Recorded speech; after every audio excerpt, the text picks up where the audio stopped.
Doctor Ram Puniyani जी ने अपनी पुस्तक हिंसा, सांप्रदायिकता, मिथक और यथार्थ के माध्यम से इतिहास को एक नए परिप्रेक्ष्य में प्रस्तुत किया है। इतिहास को लेकर प्रचलित भ्रांतियों को वे खंडित करते हैं। जिन लोगों को इतिहास समझने में दिक्कत है वे इस पुस्तक के माध्यम से आसानी से इतिहास और उसमें प्रचलित भ्रांतियों को समझ सकते हैं।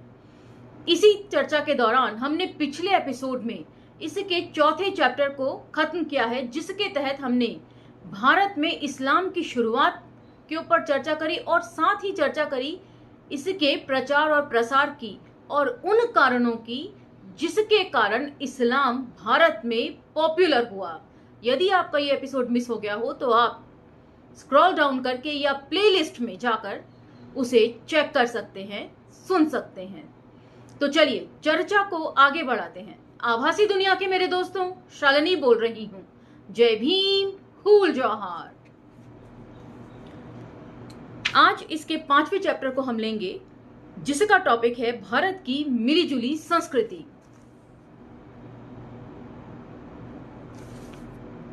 और इसमें पहला टॉपिक जो है वो है भारत संस्कृति हिंदू संस्कृति है। तो ऐसा प्रचार जोर शोर से किया जाता है और आजकल तो इसका प्रचार प्रसार बहुत बढ़ गया है। चुनाव आने वाले हैं 2024 में, तो इसके पीछे का सच क्या है वो जान लेते हैं। भारत में विभिन्न संस्कृतियों के परस्पर प्रभाव से एक अनूठी मिली जुली संस्कृति का जन्म हुआ। उत्तर भारत में इसे गंगा जमुनी तहजीब कहा जाता है। भारत की संस्कृति बहुवादी है और इसमें बहुत विविधताएं हैं। तो ये बात सही है। यूं तो भारत तो क्या, दुनिया का कोई भी देश इस वक्त ये दावा नहीं कर सकता कि वे कोई संस्कृति को लेकर चल रहा है, अकेली संस्कृति को। सभी जगह संस्कृतियों का सम्मिश्रण या कल्चर्स का मिक्सचर आपको देखने को मिलता है। तो भारत भी कोई अपवाद नहीं है। इस पर उन समूहों का गहरा प्रभाव है जो दुनिया के विभिन्न भागों से आकर भारतीय उपमहाद्वीप में बसे। हिंदुओं में भी अनेक पंथ और सांस्कृतिक विविधताएं हैं, परंतु केवल श्रेष्ठी हिंदू वर्ग की संस्कृति को हिंदू संस्कृति के रूप में प्रस्तुत किया जा रहा है और पद दलितों की संस्कृति को नकारा जा रहा है। तो यहाँ पर ये नोट डाउन करने लायक पॉइंट है कि हिंदू संस्कृति आखिर क्या है। ये ब्राह्मणवादी संस्कृति है, ये मनुवादी संस्कृति है, जिसे बाकी सब पर थोपा जा रहा है जबरदस्ती। जैसा कि हमने देखा, प्राचीन भारत में अरब लोग मालाबार तट पर व्यापार करने आते थे। इस्लाम भारत में अरब व्यवसायियों के जरिए पहुंचा। इन व्यवसायियों को नमाज पढ़ने की सहूलियत देने के लिए तटीय क्षेत्र के कई राजाओं ने मस्जिदें बनवाई। तो ये गौरतलब बात है कि राजाओं ने भी दूसरे धर्मों का सम्मान करने के लिए व्यापारियों के लिए, जो मुस्लिम व्यापारी थे, उनके लिए मस्जिदें बनवाई। तो इससे पता चलता है कि किसी धर्म विशेष के प्रति किसी प्रकार की कोई घृणा पहले नहीं थी। इन्हीं अरब व्यापारियों के प्रभाव से दक्षिण भारत में इस्लाम का प्रादुर्भाव हुआ। भारत में मुगलों के आगमन से कई सांस्कृतिक परिवर्तन हुए। इस्लाम और मुगलों की संस्कृति के प्रभाव से हिंदुस्तानी संस्कृति का जन्म हुआ, जो संगीत, वास्तुकला, शिल्पकला, साहित्य और ललित कलाओं में प्रतिबिंबित होती है। आज भी आप देखें, Kalamkari print, Ajrak print, Dabu print, Gurjari print, ये सारे प्रिंट्स और इंडिगो कलर जो है, ये सब इस्लाम की देन है। धार्मिक स्तर पर इस्लाम और स्थानीय हिंदू परंपराओं के मेल से सूफी और भक्ति पंथ जन्मे। दोनों बहुत लोकप्रिय थे और उनके अनुयायियों में बड़ी संख्या में निचले वर्गों के लोग शामिल थे। तो यहाँ ये गौरतलब बात है और पिछले एपिसोड में हमने इसके ऊपर बखूबी चर्चा करी थी कि किस प्रकार निचले वर्ग के समुदायों पर संत और फकीरों का गहरा प्रभाव था, जिसके चलते धर्म परिवर्तन भी देखने को मिलता है।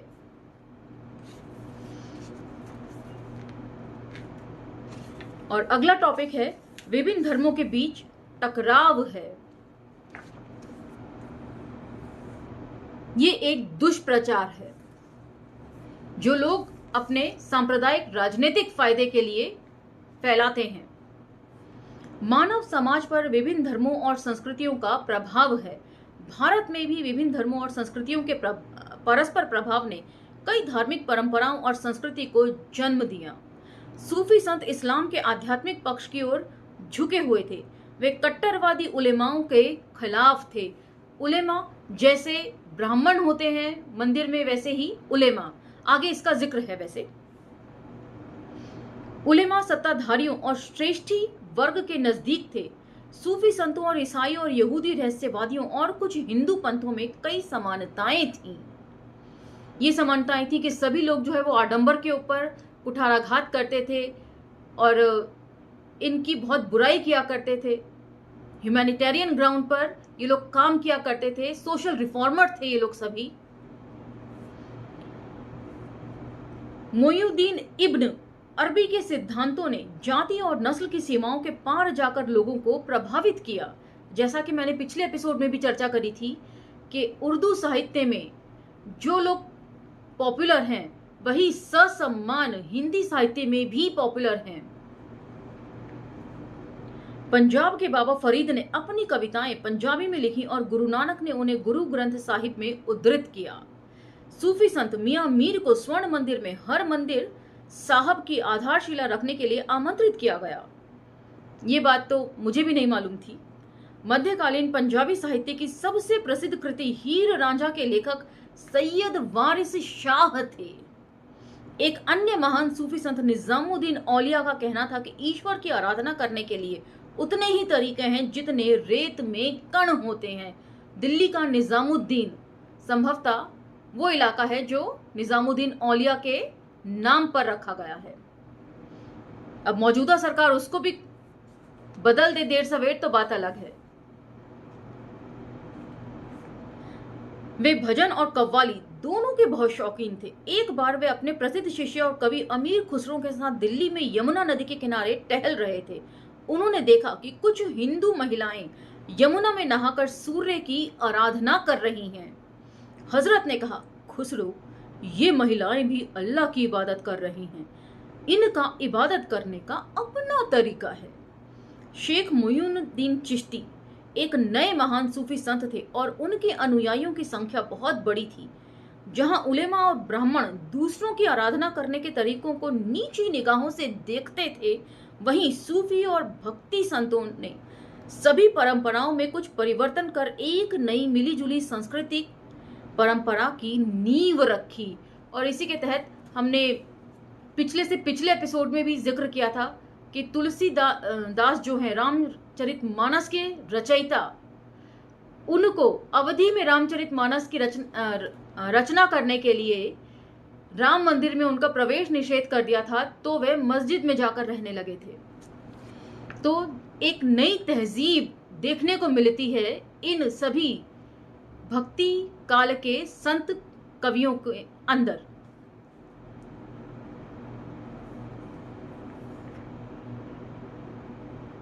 वे अन्य लोगों की धार्मिक और आध्यात्मिक आचरणों का सम्मान करते थे और सत्ता के केंद्रों से दूर रहते थे।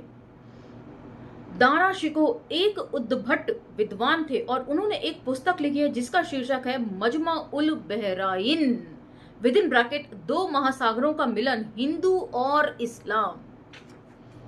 कबीर के अनुयायियों में हिंदू और मुस्लिम दोनों वर्गों के निर्धन लोग शामिल थे। वे उलेमा और ब्राह्मण दोनों के कट्टरवाद के आलोचक थे और कहते थे कि राम, रहीम, अल्लाह और हरि एक ही आध्यात्मिक ऊर्जा के अलग अलग अभिव्यक्तियां हैं। वे एक ही सोने से बने अलग अलग गहने हैं। वे एक ही दैवीय शक्ति के अलग अलग प्रकटीकरण हैं। कबीर ने मुल्लाओं और ब्राह्मणों की अंधश्रद्धा और कर्म कांडों का विरोध किया। वे विभिन्न धर्मों के नैतिक मूल्यों में आस्था रखते थे और सभी धर्मों के लोगों की एकता के हामी थे। तो इस तरीके की एक अनूठी परंपरा होती है और भारतीय संस्कृति जो है वो हिंदू संस्कृति नहीं है अकेले, इसमें दूसरी संस्कृतियों का भी सम्मिश्रण है। इसमें पारसी संस्कृति भी है, इसमें मुस्लिम संस्कृति भी है, इसमें मूल निवासी संस्कृति भी है, इसमें उपेक्षित जातियों की संस्कृतियां भी शामिल हैं, सभी कुछ है। मुझे याद है 1992 में जब सुष्मिता सेन ने विश्व सुंदरी का खिताब जीता था, तो उन्होंने बताया था India is the land where love is the essence of life. और एसेंस ऑफ लाइफ के ऊपर जब उनसे पूछा गया सवाल, तो उन्होंने बताया था कि कई तरह के धर्म, कई तरह की भाषाएं, कई तरह के रस्म रिवाज, कई तरह की वेशभूषा मिलकर एक हो जाती हैं, और यही एसेंस ऑफ लव है यहाँ पर। तो इसीलिए उस वक्त तक उन्होंने शायद यही सब कुछ पढ़ा हुआ था, सांप्रदायिकता का इस प्रकार बोलबाला नहीं था। 1992 के बाद राम जन्मभूमि और बाबरी मस्जिद के ढह जाने के बाद ये विवाद लगातार बढ़ता चला गया है, और इसकी प्रस्तावना में भी डॉक्टर राम पुनियानी जी ने इस बात को स्पष्ट तौर पर लिखा है कि पिछले 4 दशकों में सांप्रदायिक राजनीति का बोलबाला बहुत बढ़ गया है। तो इसी के साथ यह एपिसोड समाप्त होता है। अगले एपिसोड में आपसे जल्द भेंट होगी, लेकिन इन प्रश्नों पर विचार करना जारी रखिए। लाइक, शेयर, सब्सक्राइब करना ना भूलें, और दूसरों तक इन बातों को, इतिहास की नई परिभाषा को पहुंचाना न भूलें। धन्यवाद।